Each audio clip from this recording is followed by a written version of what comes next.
Namaste Vasudevaya. Everyone together, please.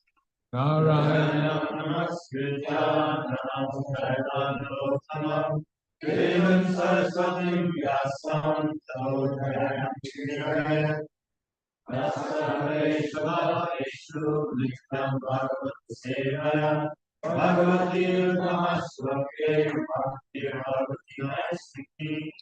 We're reading this morning from Srimad Bhagavatam.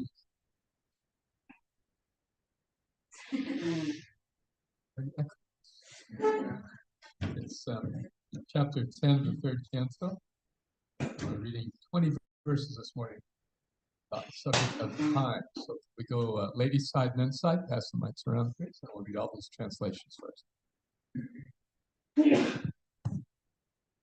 Vidura inquired from Maitreya, O my lord, O greatly learned sage, kindly describe eternal time, which is another form of the Supreme Lord, the wonderful actor. What are the symptoms of that eternal time? Please describe them to us in detail.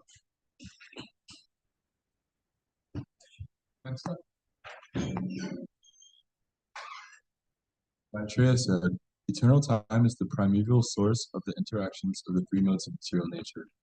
It is unchangeable and limitless, and it works as the instrument of the Supreme Personality of Godhead for his pastimes in the material creation.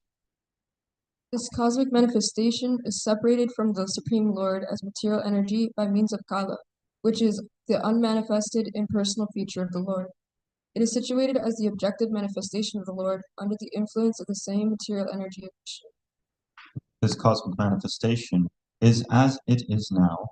It was the same in the past, and it will continue in the same way in the future.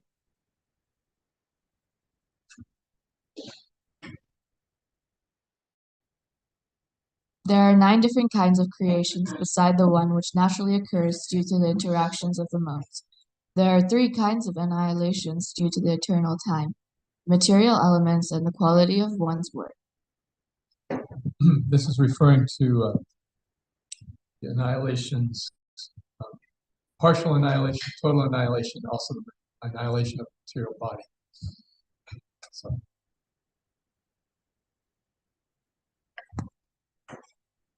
Of the 9 creations, the first one is the creation of Mahatattva, or the sum total of material ingredients, wherein the modes interact due to the presence of the Supreme Lord. In the second, the false ego is generated, in which the material ingredients, material knowledge, and material activities arise. The sense perceptions are created in the third creation, and from these the elements are generated. The fourth creation is the creation of knowledge and of working capacity. The fifth creation is that of the controlling deities by the incarnation of the modes of goodness, of which the mind is the sum total. The sixth creation is the ignorant darkness of the living entity, by which the master acts as a fool. All the above are natural creations by the external energy of the Lord. Now hear from me about the creations of Brahma as an incarnation of the mode of passion, and who in the matter of creation has a brain, that of the personality of God. So up to this point, so just we have done reading about the automatic sort of creative occurrences that happen naturally, say through the material energy, which are just prearranged by Krishna. Now we're going to hear about the creations by the engineer, Lord Brahma, subsequent to all of the existence of material manifestations that we just heard. Let's go ahead.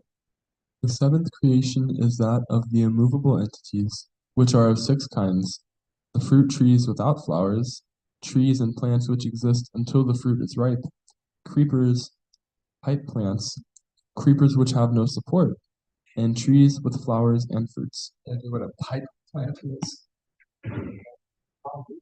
Oh, bamboo. Okay, thank you. Sounds about right.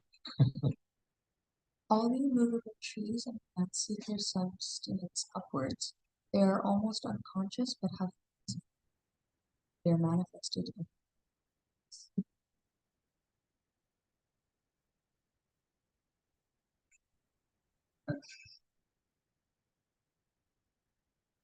The eighth creation is that of the lower species of life, and they are of different varieties, numbering 28.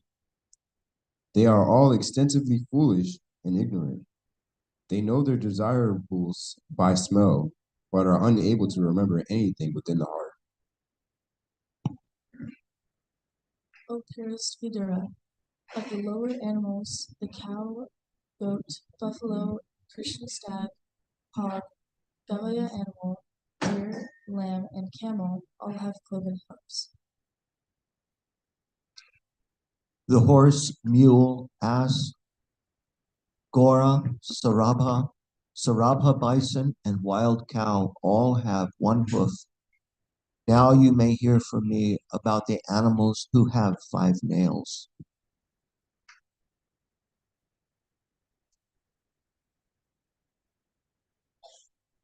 The dog, jackal, tiger, fox, cat, rabbit, sacharu, lion, monkey, elephant, tortoise, alligator, gosa, etc. all have 5 nails in their claws. They are known as Kalakantha,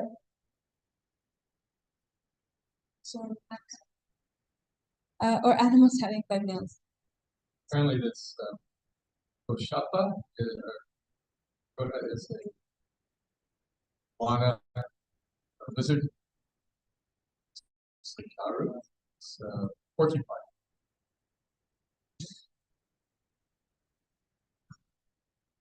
Recognize this word, naka, from Shinga birds.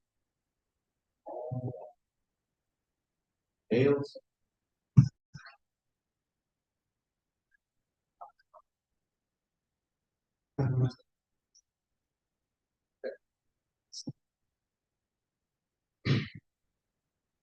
The heron, vulture, crane, hawk, basa, baluka, peacock, swan, sarasa, chakravaka, crow, owl, and others are the birds. The creation of the human beings, who are of one species only, and who stock their eatables in the belly, is the 9th in rotation. In the human race, the mode of passion is very prominent. Humans are always busy in the midst of miserable life, but they think themselves happy in all respects.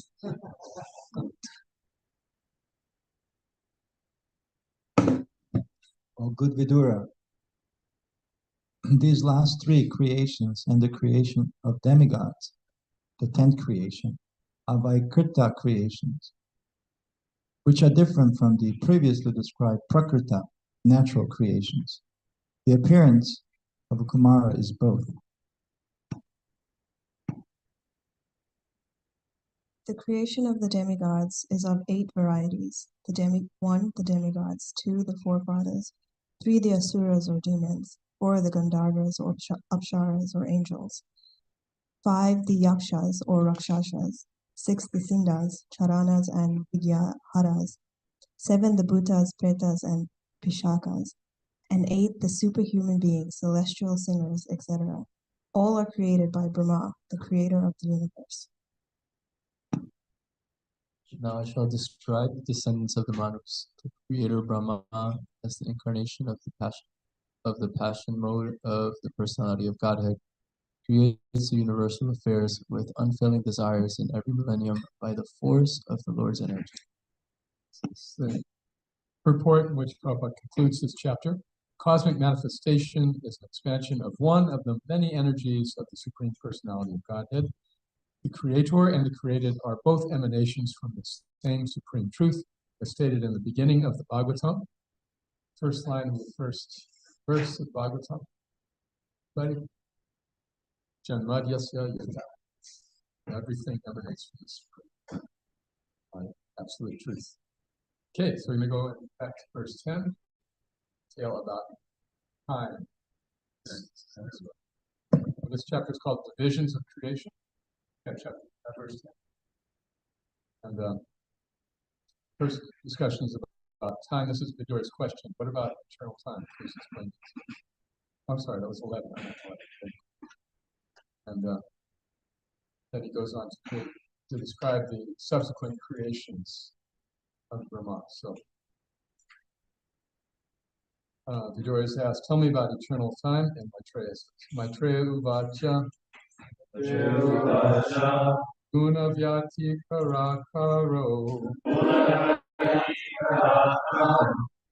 Vishesho Pratishtaha Purushastad Upadanam Atmanam Vilayasvijat Guna Vyati Karakaro Vishesho Pratishtita Purushastad Upadanam Atmanam Vilayasvijat.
Anyone else?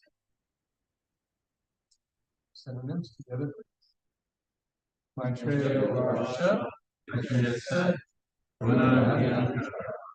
the interaction of both material nature, Akara, source, Nirvishesha, without diversity, without Ishishita, unlimited, Purusha, of the Supreme Person, Tat, that, Upadanam, instrument, Atmanam, material creation, Nilaya, by Srijat, created. Translation and purport by Shubham. Everyone together. Maitreya said, eternal time is the primeval source of the interactions of the three modes of material nature. It is unchangeable and limitless, and it works as the instrument of the Supreme Personality of Godhead for his pastimes of material creation. Who would like to read it? Volunteers? Okay.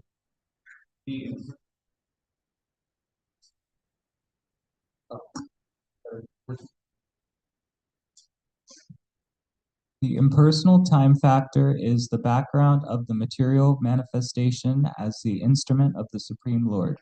It is the ingredient of assistance offered to material nature. No one knows where time began and where it ends, and it is time only which can keep a record of the creation, maintenance, and destruction of the material manifestation. This time factor is the material cause of creation and is therefore a self-expansion of the personality of Godhead. The time is considered the impersonal feature of the Lord. Okay, let's just unpack that for a moment. That's a very dense paragraph. Huh? The impersonal time factor is the background of the material manifestation of the Supreme. So that's always on the back of our mind, right? It's our time strength. It is the ingredient of assistance offered to material nature. In other words, time exists for the purpose of assisting the creation. Created by Krishna for that purpose. No one knows where time began and where it ends, and it is time only which can keep a record of the creation, maintenance, and destruction of the material manifestation. In other words, that's how we measure things. That's how we position ourselves or textualize it. This time factor is the material cause of creation and is therefore a self-expansion of the personality of God. It is, in other words, time comes from Krishna for the purpose of facilitating the material world. Finally, time is considered the impersonal feature of the Lord. It is just an energy, one of his diverse energies. Okay, good. Elton, would you like to continue? Time factor is also explained by modern men in various ways. Some accept it almost as it is explained in the Srimad Bhagavatam. For example, in Hebrew literature, time is accepted in the same spirit as a representation of God. It is stated therein, God who at sundry times and in diverse manners spake in time past unto the fathers by the prophets. Metaphysically, time is distinguished as absolute and real. Absolute time is continuous and is unaffected by the speed or slowness of material things. Time is astronomically and mathematically calculated in relation to the speed, change, and life of a particular object. Factually, however, time has nothing to do with the relativities of things. Rather, everything is shaped and calculated in terms of the facility offered by time. Time is the basic measurement of the activity of our senses by which we calculate past, present, and future. But in factual calculation, time has no beginning and no end. Chanakya Pandita says that even a slight fraction of time cannot be purchased with millions of dollars, and therefore even a moment of time lost without profit must be calculated as the greatest loss in life. Time is not subject to any form of psychology, nor are the moments objective realities in themselves, but they are dependent on particular experiences. In other words, time exists as an independent entity, not based on the way we see it in our perception. In other words, it's not affected by our perception of it. It is its own existence. Last paragraph, please.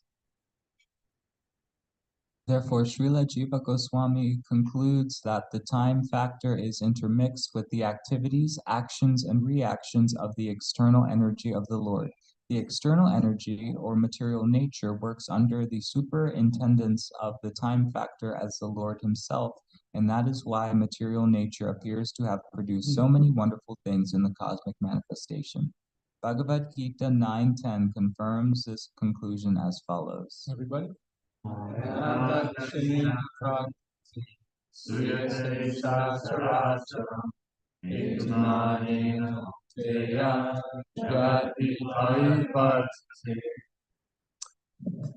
I'd like to ask you to consider something horrible with me for a moment. Just absolutely unthinkable. Ready? Imagine a world with no internet. Just thinking. Well, but still, imagine it just for a moment.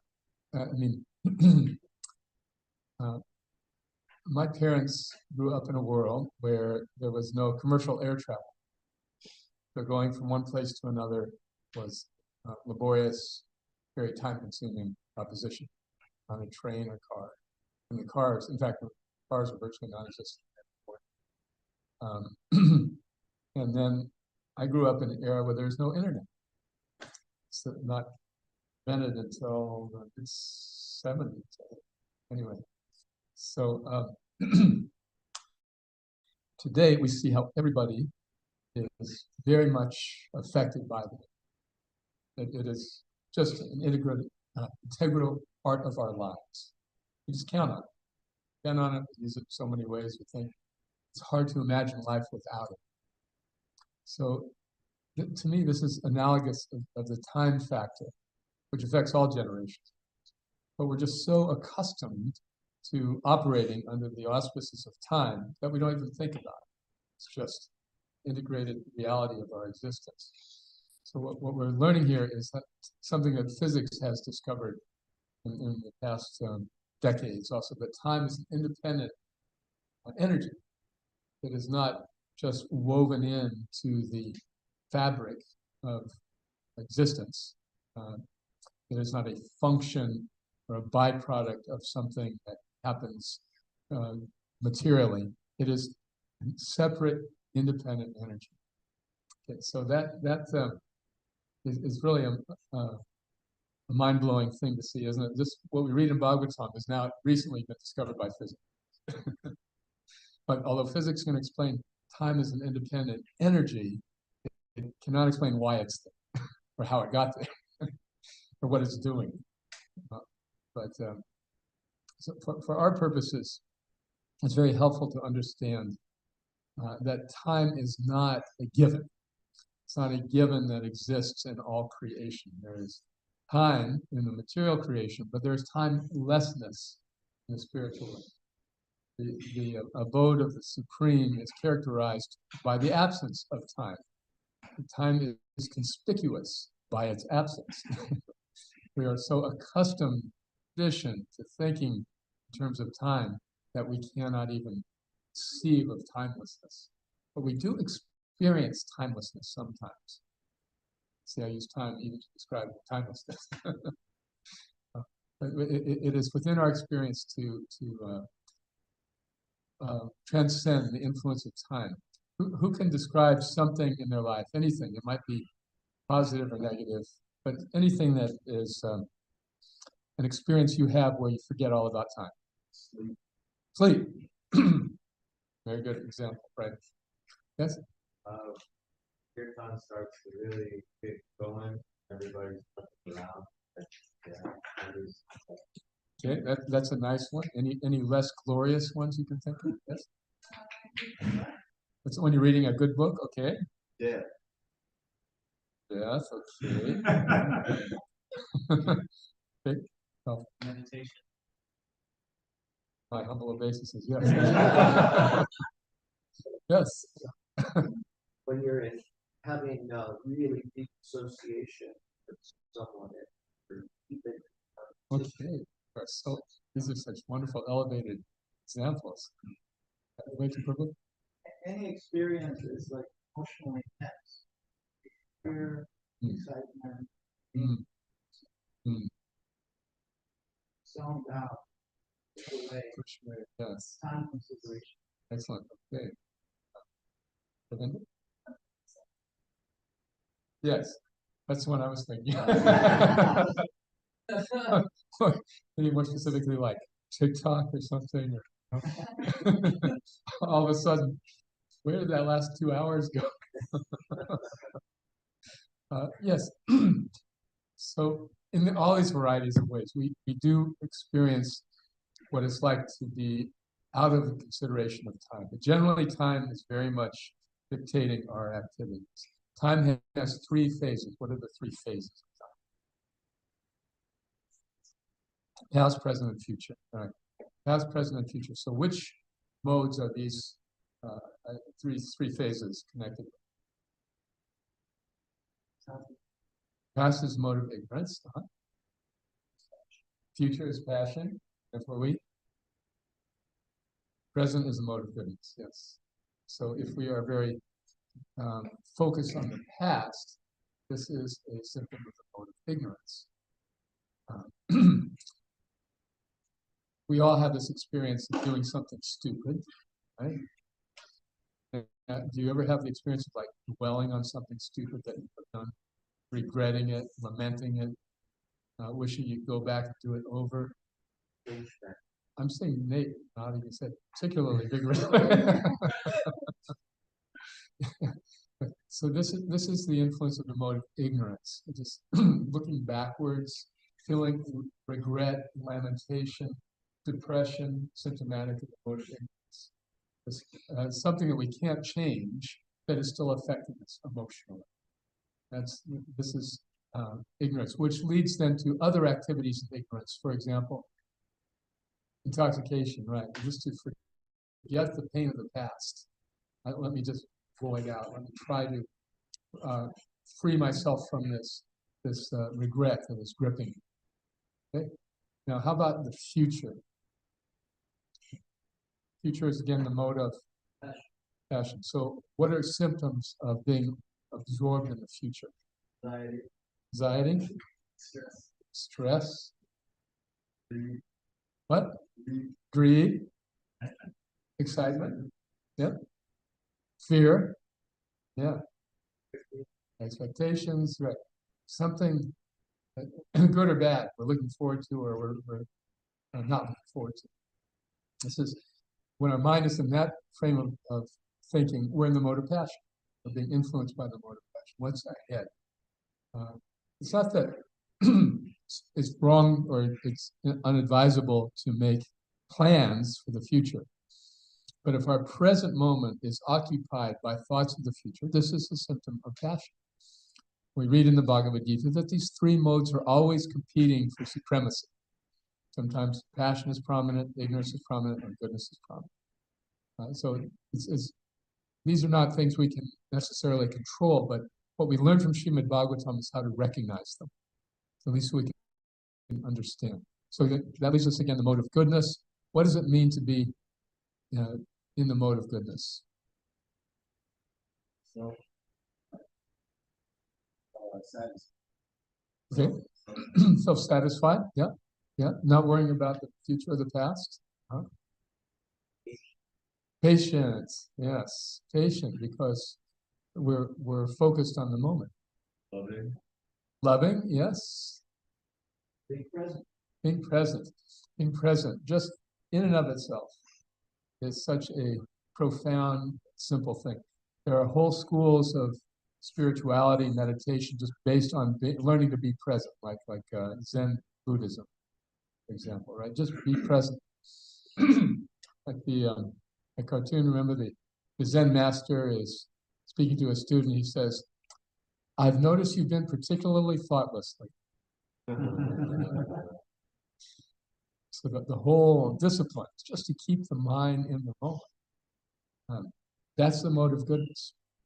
When we're freed, in other words, of lamentation or expectation, and we're just content within the present moment, this is the mode of goodness being dominant in our lives. Let's see, could we want to add something?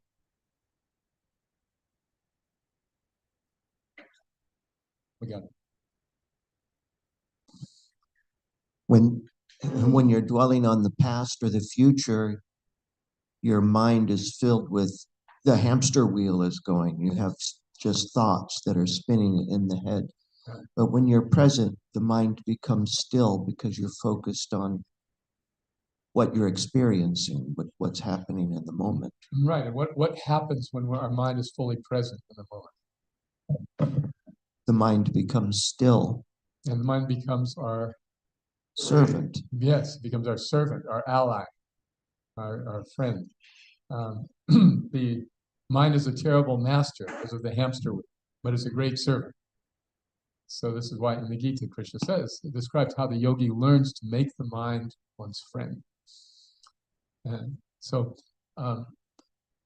the mode of goodness is particularly important in spirituality because, again, the common thread between the spiritual world and the material world is this timelessness. So the timelessness we experience in the mode of goodness, not when we're like voiding out, sleeping, or absorbed in scrolling the internet, but the timelessness we experience by simply being present in the moment allows us to become freed of the influences of passion and goodness. This is described in the first canto of Srimad Bhagavatam, chapter 2. Tada rajastamo bhava kamalopagachaya cheta etaranabham stipam sattve proceeded. That when the influence of goodness and passion and ignorance are reduced, their concomitant effects such as lust, and greed, and anger are also reduced. And then the mind becomes fixed in goodness. Then, evam prasana manaso bhagavat bhakti yogata, bhagavat tattva vijnanam, mukta sangha sujayate. That in the mode of goodness, one can enter the transcendental realm. When the mind is fixed in goodness, then one can use the present moment for bhagavat bhakti yogata. Now, how can I serve Krishna in this moment? Like I mentioned, the Zen discipline is just to get the mind in the moment. But what do you do when the mind is in the moment? That's why, like, to be absorbed in meditation, it's very difficult. It's possible, but it's very difficult because there's nothing to hang on to. Particularly, we have a passionate nature as human beings, as we read in the description of Lord Brahma. Creating the human beings very much in the mode of passion. So the problem with just fixing the mind in the present moment is there's nothing to do. It does not feed or accommodate our passionate nature.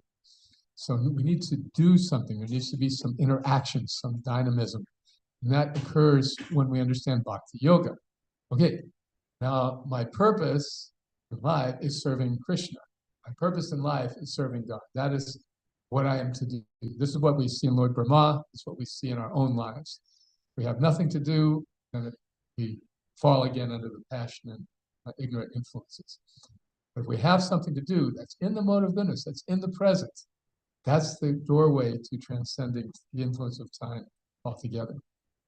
So I was really impressed by all these descriptions of things you experience as timeless, such as kirtan or reading a good book or meditation. For most of us, chanting as a form of meditation is easier than the silent meditation because it engages our tactile sense and our audio sense and perhaps our visual sense also. So we're more able to become focused by the help by the mercy, really, of the Maha Mantra, the names of the Supreme. When the mind is fixed on that subject, then the doorway to timelessness becomes open. But it's a big challenge because of the powerful mind to get so much joy from our chanting that we're just totally absorbed in it. It happens every once in a while, right? But a lot of times, often, it is just a discipline. And then the mind will say, why the heck are you wasting so much time with this discipline? Okay. My wife and I have been chanting for over 50 years now. We did some calculation once. If we'd spent the same amount of time we spent chanting on even a minimum wage job, would have had so much money.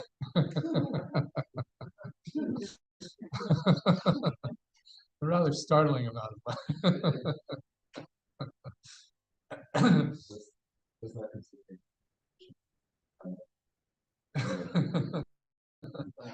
Well, no, it's taking into account some kind of anyway, the point is that the mind will say, what are you doing? Just like our parents will say, what are you doing?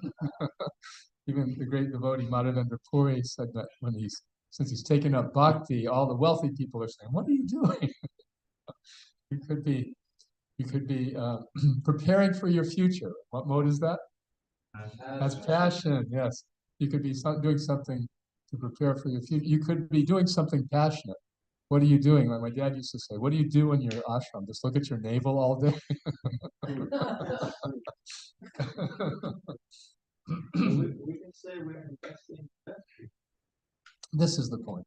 But yeah, when we understand this influence of time in our lives and how we're conditioned by it, how it affects us, and how it drags us away from the present, where actual happiness exists, then we begin to see, okay, this has value to get me to a point where I can stay fixed in the present because I know what my purpose is.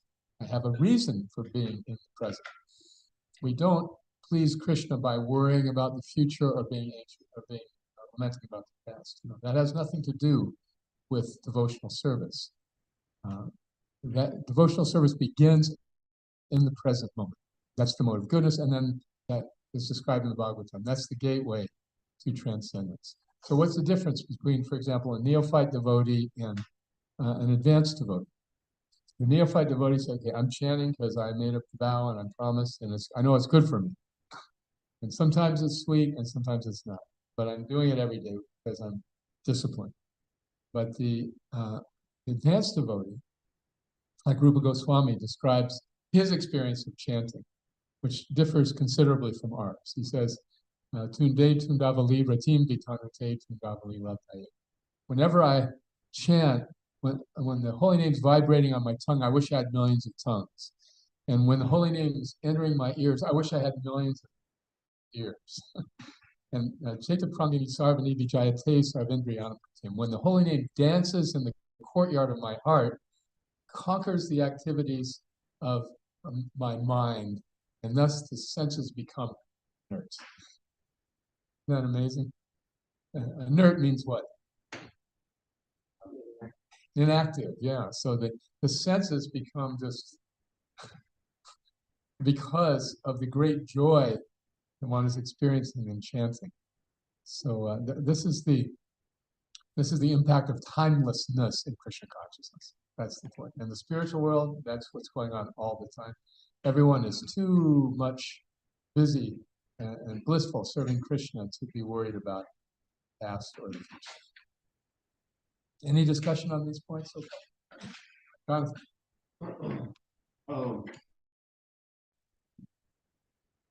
Really quick, I have to go get the food, but I was thinking about another example, and then you just said it about like a time when we experienced timelessness. What about being a child? Mm-hmm. Like the only thing I remember is like nap time. Oh, it's nap, and somebody tells you, oh, it's nap time. It's time for a snack. Time to go to bed. But other than that, like, and then that's Beautiful. So that's a lovely thought. The Bible says, unless you become like a little child, you cannot enter the kingdom of God. Amen. just one more point in that regard. That remember the Kumaras. We read in this chapter how the Kumaras are these four first created beings in the universe after Brahma. Are above they're not a product of material nature. They're a special category. And these four children, these first children that were born, you could say, were actually so wise and powerful. They said, why should we bother growing up? And so as children, they could just move very freely. And when they went to the spiritual world to go visit Lord Vishnu, Jai and Vijay, the guards at the gates, said, you can't come in. So ordinarily children can just go anywhere. And they were not used to being stopped. But so this is the characteristic of a child. When a child walks in the room, everybody becomes focused on the child because that child's in the present moment. And so we also become, oh, how nice and innocent this child is. Oh, just see how they don't have the anxieties I've got. Thank you. Very, very nice point. Yes, wait. Yeah. Sharing yesterday. In regards to Raghunath, he wrote a book from monk to punk. No, the other way around. From punk to monk. Yeah. How he has this childlike nature. And I said he'll never grow up. He'll always stay a teenager. And there's a writer, I don't know who said it, but he said it takes 20 years for a person to degrade themselves to the level of adult.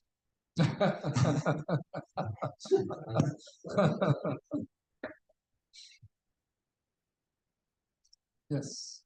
Secret. Oh. Go ahead, the secret. So being in the mode of passion or in the mode of ignorance, being in the past or future, all you have to do is just go on to autopilot and do nothing because the mind is actually designed to go there. What is that example that the past is a canceled check, the future is a post-dated check, but today is cash? That's what You said really struck me that we're so used to like being and that we cannot even imagine what it's like. Imagine the spiritual world being without time. So I was just thinking that is true. Like I've tried like imagining what it would mean, but it's very hard for me to like understand that. So do like changes not happen in spiritual world? Is it day and night? So how different services perform? Srila Prabhupada used to answer questions like that by saying, you'll have to go there and find out. So is there day and night in the spiritual world? There's full varieties in the spiritual world. The one thing that exists only in a limited way is sleep. Nobody wants to sleep. The party is too much fun. But for the sleeping incarnation, who's the sleep incarnation? Yeah, Mahavishnu. He flies down there. For those who want to void out, they can enter the material world through his agency. Okay, that's right. You mentioned mode of goodness is being in the present, and in the spiritual world, everybody's just too blissful to lament about the past, think about the future. I was thinking about when Krishna comes on this planet. You can see like devotees sometimes they lament like the gopis when he leaves, and the Vrindavan residents, they're just thinking about the past when Krishna was with them.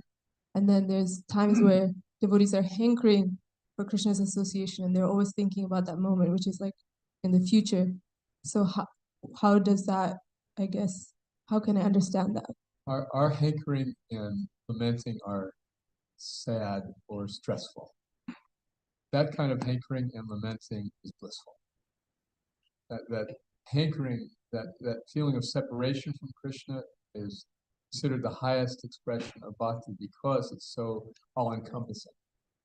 It's like when we are absorbed in another person, a friend or a beloved, and we think about that person automatically, spontaneously, all the time. It's a little perverted version of what that separation is from Krishna is like. But it's considered, there's Vipralamba and Sambhoga. So Sambhoga means I'm with Krishna, like the queens in Dwarka. But the Vipralamba, separation, is considered higher because of that all-consuming nature. So it's not to be mistaken for ordinary hankering and lamentation. You might remember the story about Madhavendra Puri, again, the great predecessor of Chaitanya Mahaprabhu. So he had one foolish disciple named Ramachandra Puri. And he was invalid in his old age, lying in bed and feeling this mood of separation from Krishna. And he expressed it in verses quoted from the gopis. When will I see Krishna again? So then his foolish disciple comes in and says, Gurudev, Bhagavad Gita says you should be free of hankering and lamentation. Why are you lamenting? So Madhavendra Puri said, get out of there.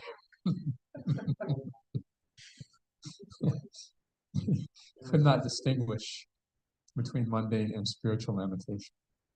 But the lamentation that we also read in the Acharyas, bhajans, for example, that why have I come to the material world? How could I have been so foolish? That's also a spiritual lamentation. It's the difference between mundane and spiritual lamentation is that mundane lamentation results in ignorance. It results in intoxication or depression. But spiritual lamentation is very motivating and very fulfilling. It's not we're not missing it. We're missing Krishna, but we're feeling very happy in that absence. This is why at the end of the Shikshastakam, also Chaitanya Mahaprabhu, quoting Radharani, says, you can be present or not present, whatever you want to do. You're still my worshipful Lord unconditionally. Okay. All right. Other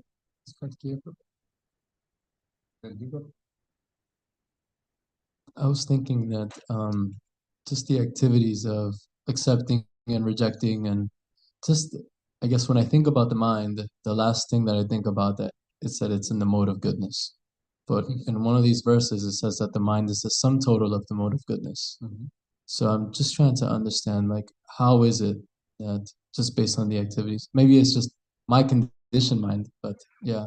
Yeah, exactly. The liberated mind is an amazing thing. It's so valuable and useful.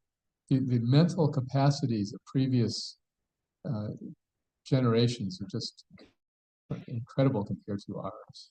Even the time of Chaitanya Mahaprabhu 500 years ago, we read about Sarvabhauma Bhattacharya, for example. who was a great scholar and became a devotee from being an impersonalist. When he realized the divinity of Chaitanya Mahaprabhu, he spontaneously recited 100 verses.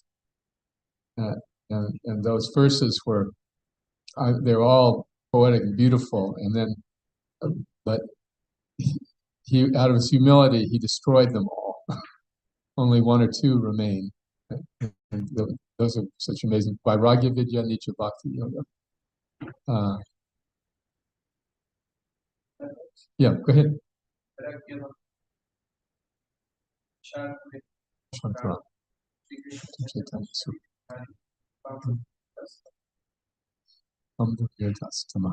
The ocean of mercy, I surrender. So the point is that we don't have the mental capacity to do something like that. Like I write poetry, and it takes me like an hour to hammer out 2 verses. And I go back and edit it 15 times. But spontaneously he spoke. So, and the Keshava Kashmiri, the Digvijay Pandit, Chaitanya's son, when Lord Chaitanya challenged him to a debate, he sat down and said, and recited 100 verses in praise of the Gandhis, just like that. So when the mind is actually in goodness, its capacity is so much greater. When it's tied up, hog-tied in passion of ignorance, so then just squeeze out a little bit of intelligent activity now and then. I mean, intelligence is there, but it's all misdirected. It's all for the purpose of passion and ignorant goals. So this is what is the their knowledge is stolen by illusion. Mudhas, Mayaya Pritigyana. Mayaya Pritigyana. Yeah, intelligence is there, but it's stolen by illusion. Yeah. You have a mic?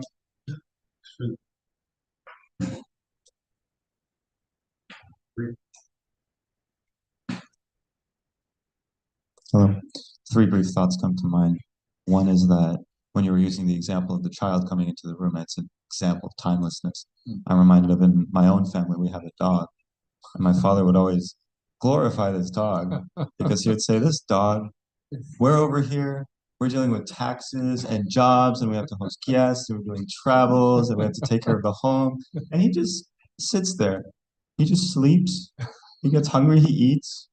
Sometimes he goes outside to pee. And that's his life. And so he would always glorify that. So I'm appreciating that, we want to act on an exalted level as human beings. At the same time, there's a certain lesson to be learned there from the animal kingdom, which is a very complete groundedness in the present. And everybody is very happy to see the dog also. Usually happier than seeing a human. Yes. That's usually how it goes. I think of a saying that Radhanath Swami has said on a regular basis regarding bhakti as a moment-to-moment endeavor, where he would say that becoming a devotee is not a one-time decision. It's a decision you have to make every single day. So I was appreciating that. And then a quote came to mind as well regarding essence of time. A very wise turtle said this, that yesterday is history, tomorrow is a mystery, but today is a gift, and that's why it's called the present. Oh. Wow. Is that from like the Kurma Purana? Where it's...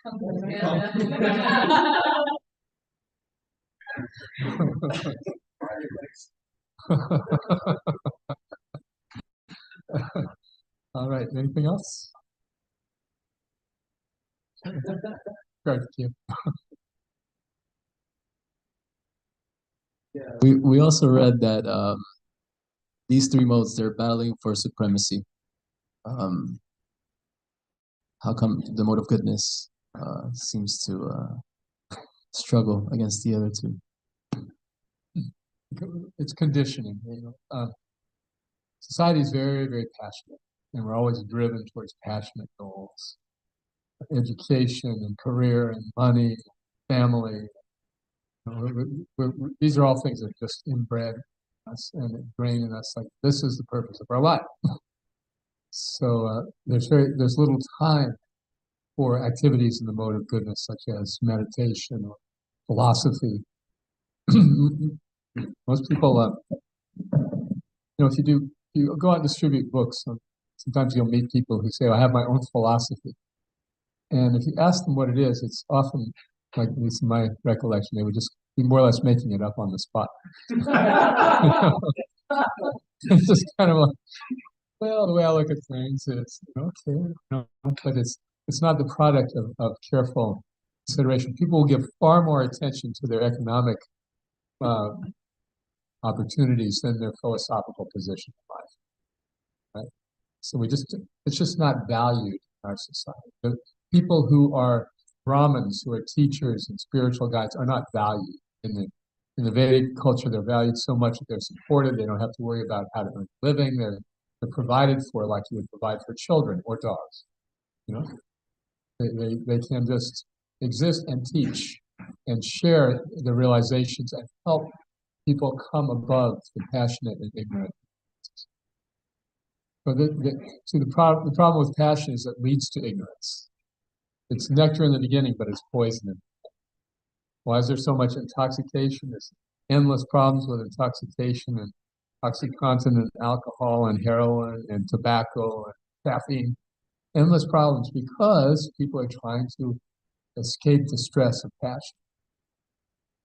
So they go hand in hand. So taking the time out just to go to Bhagavatam class, which sometimes can seem like eternal time manifesting right in front of us. Timelessness or eternal time. But who takes time to do that? You ever read these lists of habits of people who live long lives, 100-year-olds, and the thing that, or even medical science will say, okay, if you take a little time to contemplate each morning, that's good for your health. Right? Isn't it? They take 10 minutes for meditation. That's good for your health.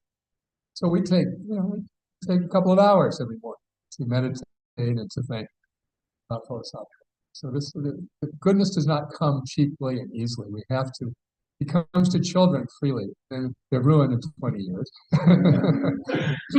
So it takes a while to get back. It's not only this life we've been ruining our consciousness, but the many lifetimes. So it will manifest in patience to be successful in Krishna consciousness.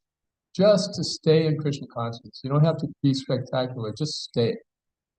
Just survive. Right? Just survive, and then you become the heir to the kingdom of God, where time is conspicuous by its absence. All glories to Srila Prabhupada. Hare Krishna. Hare Krishna.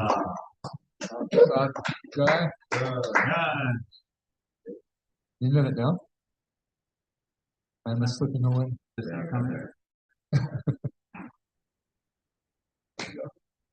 Mahaprasade Govinde Namo Brahma Vaishnave Sarvapunyavatam Rajan Vishvasarajayate.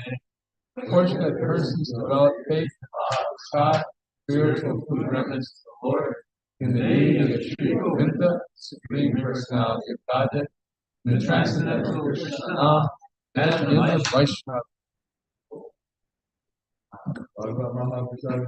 Jai!